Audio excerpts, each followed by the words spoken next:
What's up, everyone? It's been a wild 24 hours in the Big Brother house with a lot of negativity surrounding it, so I figured let's try and be more positive. Now, a lot of you may have heard that the legendary Jimmy Buffett has passed away, so I figured how about we do a little tribute today to him with a song. Put your hands together, folks, and I hope you enjoy. Here we go.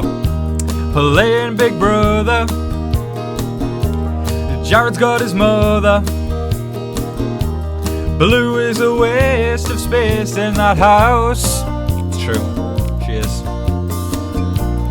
Cameron is creepy, Felicia is sleepy. Jared and Blue, who they did the do. Banging away again in that Big Brother house. Searching for a shred of dignity. Y'all know the next bit. Jared would say that there's a woman to blame, but we know he's a straight up sexist. We've got so much to talk about. And cheers to Jimmy Buffett, gang.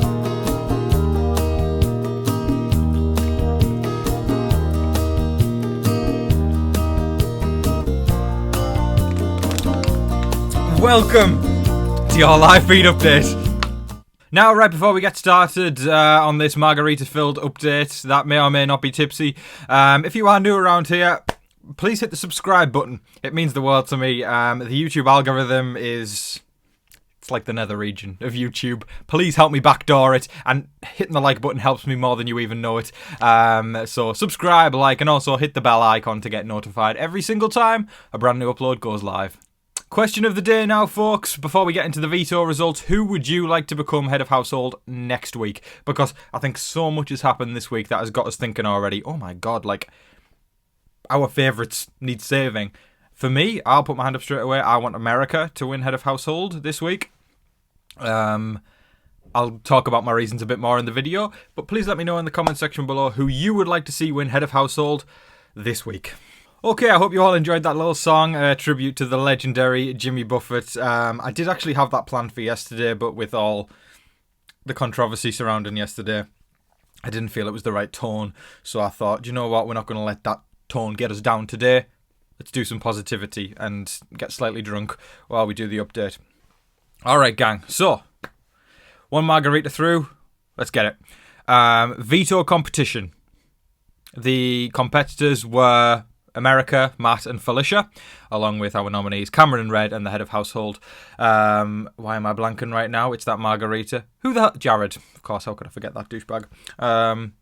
Yes, the veto was won by Cameron. Massive congratulations to Cameron. I will always congratulate someone when they win the veto. I'll give it to Cameron. He's determined to stay. That's one thing about him. I don't like him, but he's determined to stay and he hustles. So congratulations to him on his veto win. I haven't really got much more positive things to say about Cameron, but well done to him winning the veto. He's obviously, well, you would think he's not going to pull a Marcellus. He's most likely going to take himself off the block, leaving Red on there with somebody else going up. But does that mean that Red is going to be the target this week, or does that mean that the replacement nominee is going to be backdoored? Now, for the longest time, in the words of Billy Joel, the replacement nominee was looking likely to be, this was before even going into veto, was going to be America. We, of course, know that Jared called America the R word, a derogatory slur for disabled people, which is totally unacceptable. He called her that. And then he was basically, that was in retaliation to him saying, you know, if she throws this competition, all that kind of stuff, I'm putting her on the block, you know, and then all that kind of stuff. America managed to talk our way out of being replacement nom. So can we all just take a little break for a second and give America a massive round of applause, because it's been a little bit of a tough week for her. She's got Cameron creeping on her, and she's got Jared calling her a slur, and she's pulled through. She pulled through and persuaded him, well, as of now, persuaded him not to be the replacement nom, which is great. I really like America. I think she's fantastic. So yes, the replacement nom is no longer America, and then towards the end of the day, it kind of seemed like replacement nom had been settled on from Jared's standpoint with Cirie, Felicia, and the gang. This isn't great, but it's Jag again. We know Jag just got off the block after being evicted by a unanimous vote and then sent back into the house. So you would assume that Jag's just going up there because it's easy to put Jag up, but he could be a target. It's definitely a target that Cirie could push. Cirie's kind of determined to not let Red go out because it's his birthday this week. I don't know if it's turned into Jasmine with the birth week from last year, but Cirie doesn't want Red to go, so she's probably going to push Jag more, but we'll see if things land on Red. What I don't want, folks, and I'll talk about this for a second, what I don't want is a unanimous vote. Unanimous votes can kiss my beautiful peachy ass. How on earth, 4 weeks in a row, can everybody be benefited by the same target when somebody proceeds to leave week after week after week? How dumb have you got to be to go along with the pack and just be a sheep? Because can we just remind ourselves that in the history of Big Brother, which has been over 2 decades now, as far as I remember, each season only one person wins. Not 10 people that vote together, not 9 people that vote together, not 8 people that vote together. 1. So how is it that you all agree on evicting the same person each and every week without any retaliation of defence for your own game? I think I'm getting my point across here. I think that makes sense. I think a lot of y'all will agree with me.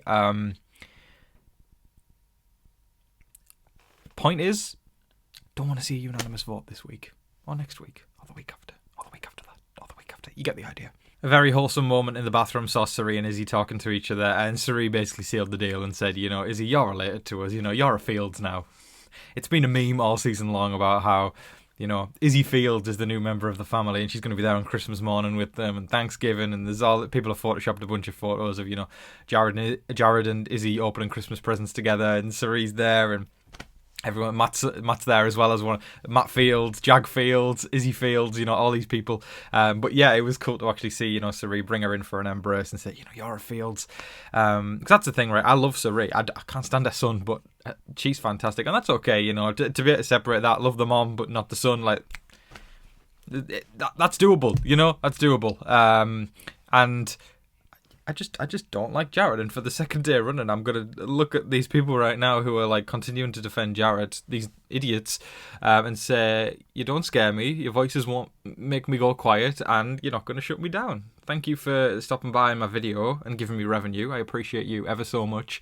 And if you don't like my channel, don't let the door hit you on the way out, because this isn't a place for misogynism or sexism, or misogyny or sexism. So I don't like Jared. Stick that in your pipe and smoke it. Yeah, but that was cool. That was a really nice, wholesome moment to see Cirie bringing in Izzy like that. Now, a big thing that has been a case over the past week or so has been people talking about how Cameron has made America feel incredibly uncomfortable and creeped out. He is very creepy, I will say that myself. The way he kind of lingers around her is odd. There was an awful clip where America was chilling in the bathroom, and the moment Cameron walked in, she adjusted her shorts, pulled them further down. You could see she was physically uncomfortable. That was sad to see. That's never something you want to see at all. And it's almost like this narrative's been spun around on America where, America's been flirty. She's been flirtatious. Do you know that victim blaming, basically? Do you know where those douchebags are like, oh no, she had it coming, wake yourself up. That's victim blaming. And Cory and Jag had a conversation about this, which was refreshing to see, because a lot of stuff is ignored in that house. Cory and Jag were saying, it's undeserved. Well, Cory was the one who instigated it, and Jag was in agreement. Cory said, it's undeserved what America's getting. It's victim blaming, it's all that kind of stuff.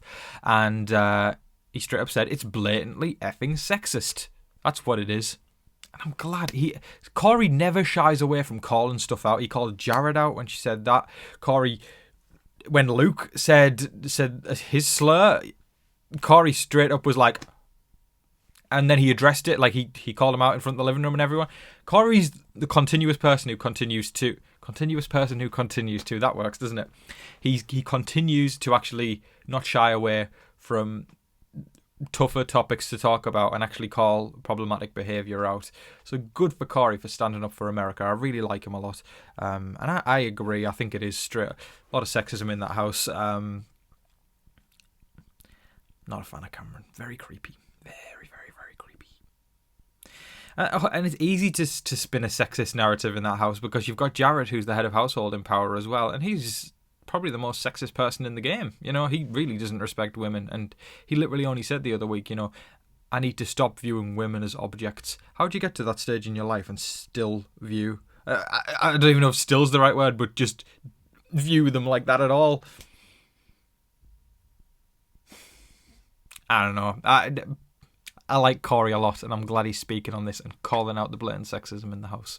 That is all of your live feed updates for today, folks. I thoroughly hope you enjoyed it and have a bit more of a smile on your face today than you did yesterday. Of course, there's still a lot of taboo topics to talk about in that house, and I'm still not pleased with Jared at all. Far from it. It's making me root for America, though, more. I'm really hoping she pulls through. And I really hope things don't go backwards and she ends up on the block as the replacement nom, because the veto is more than likely to be used, and it's just a question now of who goes up in Cameron's place. You know, Boy Jane was drafted at one point, America was drafted at one point, now it's Jag. Like, who's it going to be? Sometimes it feels like, you know, Wheel of Fortune, just spinning that wheel and find, you know, that's what Survivor is to me in this day and age. It's Survivor, they spend 13 days out there in modern day Survivor, and they spin the Wheel of Fortune every couple of days to decide who goes home. It's a disgrace to what the game used to be in my eyes, but I'll forever be a fan of Survivor. Yeah, anyways, that was a tangent, but I hope everybody enjoyed today. I tried to just inject a little bit more fun into this, considering, you know, I remember I did this in Big Brother 22, you know, when Christmas won Head of Household, we were all like, oh, this is awful. So then I was like, Christmas week, let's do Christmas in August or September or whenever it was. And yeah, we had some fun there, so I hope you all enjoyed a little bit of Margaritaville and felt a little bit tropical for at least a minute of this video. Cheers to Jimmy Buffett once again, a legend. Toast one to him tonight, and listen to his songs. And keep old music alive. I feel like I'm going off on tangents right now, but just trying to keep the positivity up in here. Thank you everybody for supporting me as always. I appreciate you. Thank you for the kind voices yesterday, and to the asshole voices who try to shout me down. Keep it coming, because you ain't going to crush me. Folks, I hope everybody's staying safe, staying positive, and staying healthy out there. And remember to be kind to one another. But in the meantime, please don't forget to like, share, comment, subscribe to all of that wonderful stuff. But until your next live feed update, I've been your host, Tom Vasey. Good night.